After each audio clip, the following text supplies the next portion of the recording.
Itong seeds na to ng kangkong ay ilagay ko dito sa isang plat na to. Itong isang diretsong pahaba na plat. So ayan. Ito natin sa isang plat lalagay. So magandang araw. Ito yung mga kangkong. Ito yung itsura ng buto ng kangkong pag natanggal sa lagayan. Ito tatanim dito sa plat mahaba.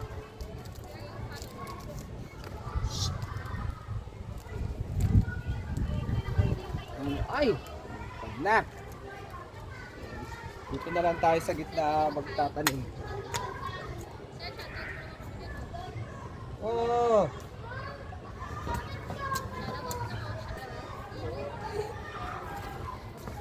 So, dito lang tayo sa gitna. Kangkong.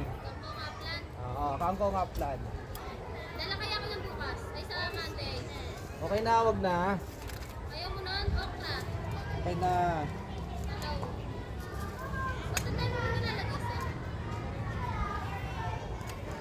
Ah, konti nga lang.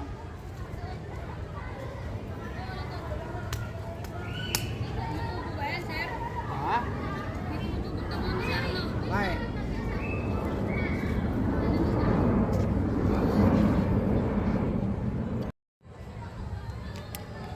So, ito yung buto ng kangkong. Yan, oh. So, ito yung ano? Plastic niya. Yan. Ito. Yan. Hindi tayo sa dulo.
Ay, dito sa plat na ito ay magtatanim tayo ng ano, alugbati. Ayan, oh, buto na alugbati ito.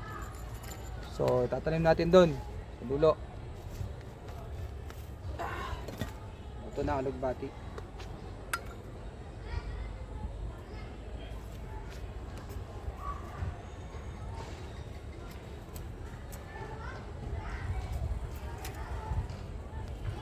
Hindi na kasi.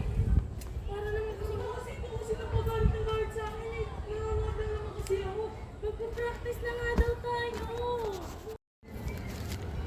So, tapusin na natin itanim, ha. So, ito yung itsura ng ano, buto ng alugbati. Ito po ay kulay green na variety. So, itatanim natin ito. Ubusin na natin dito. Kulay green po ito na variety.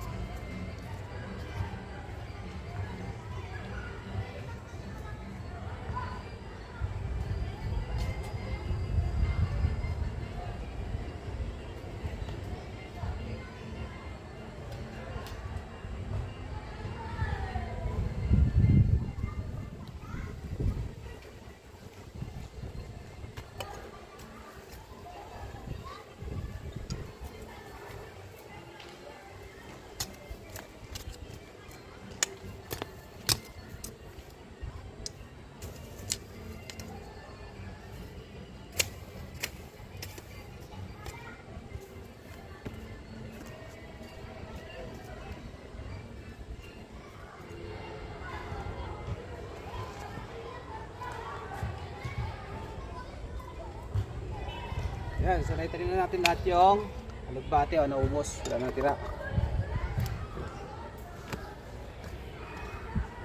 Naubos na. Sa plat na yan, tatalim natin tong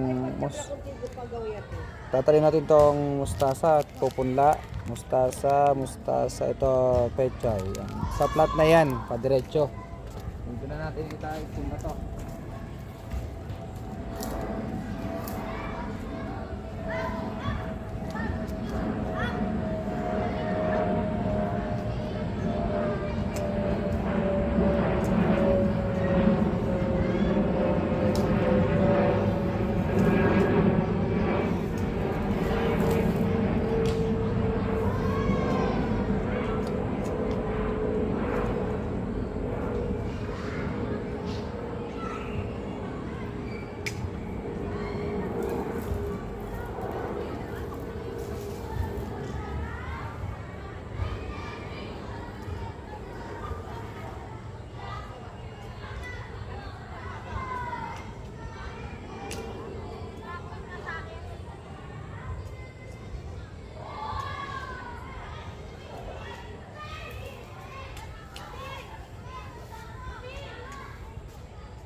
Talim ako ng pagmamahal. Oo. Talim ako na ano. Oh, boys. Pogi! Siya nag-send kasi si Hailey ng video. Sige. Piniyam mo sa akin, Hailey? Kaya titignan ka.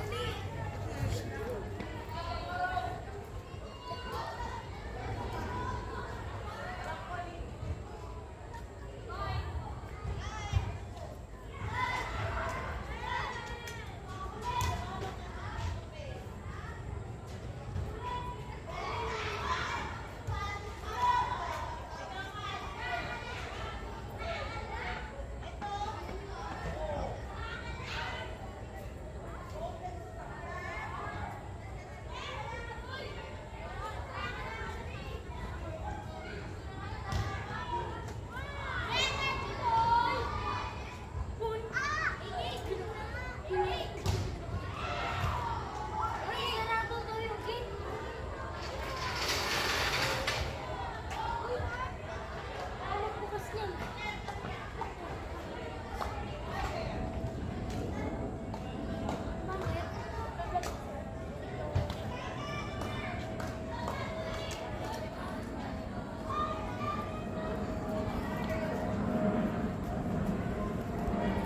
Yun o.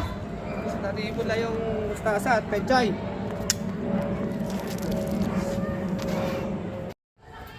Yung plat sa gilid, tatalim tayo dyan ng ito po, okra. Okra po itatalim natin. Okra po. Okra po ito okra. Yan. Sa gilid, dito tayo sa dulo.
So ngayong hapon, tayo ay magdidilig. Ayan, didiligan na natin yung mga tinanim natin ng mga buto para mabilis tumubo. Ayan o. Ayan. So diligan natin para tumubo lahat yan.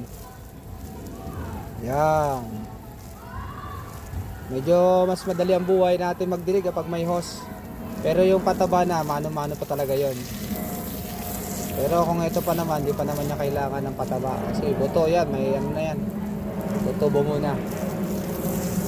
Tapos maganda naman yung lupa natin. Yan.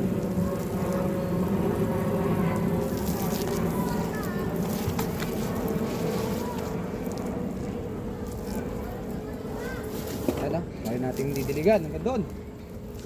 Ito.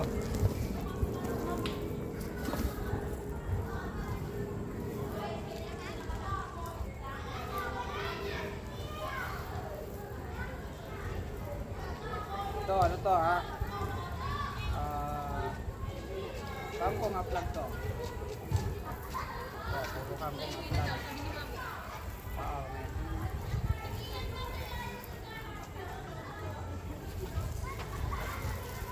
Dito naman ay ano to?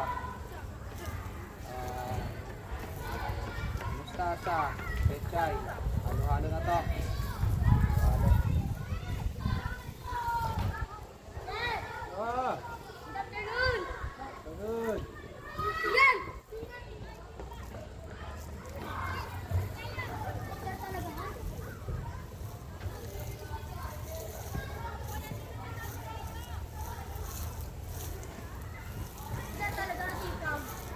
Ha? Isipag mo, sir, para lang talaga sa ano? Siyempre! Para magpana kayo sa akin.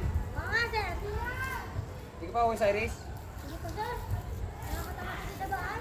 Bakit naman? Wala akong ginagawa ko, bay. Hindi mo maglaro. Wala na maglaro eh. Laro ka lang ng maglaro? Oo, sir. Ay, nabidyo ka pala, sir. Oo. Ganda ng cellphone mo.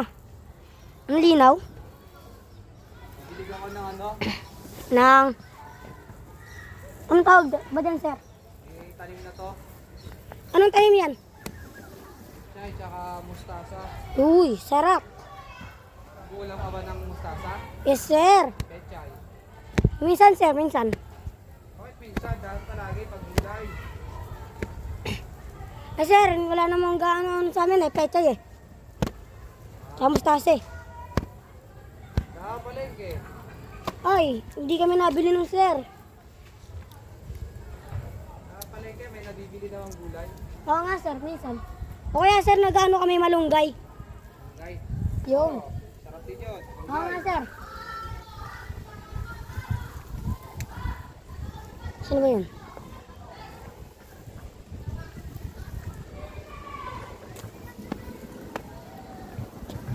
Diligan ko para tumubo agad yung mga buto na itinanim. Sir, kailangan ba talaga marami ang dilig? Oo, para basang-basa yung ilalim.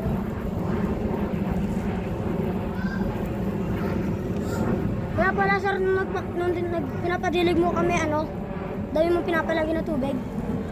Para basang-basa hanggang doon sa ilalim. Baka, sir, malunod yan? Hindi. Di ba malulunod yan? Ano na, mainit na kasi panahon. No?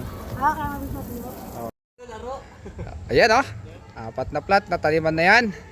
Ayos. Ito si Bral, namimiss daw niya magdilig. Ito, dalawa sila eh oh. Yan ang aking mga ano eh, mga pioneer ko yan sa magdidilig ng pataba eh. Gusto nga ni Bral, idilig daw tong 5 drum ko dito ngayon eh.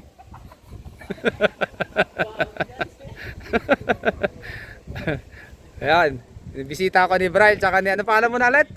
DJ. DJ, ano nga favorite ako niyan. Pag klasiko eh, magdidilig na lang daw sila eh.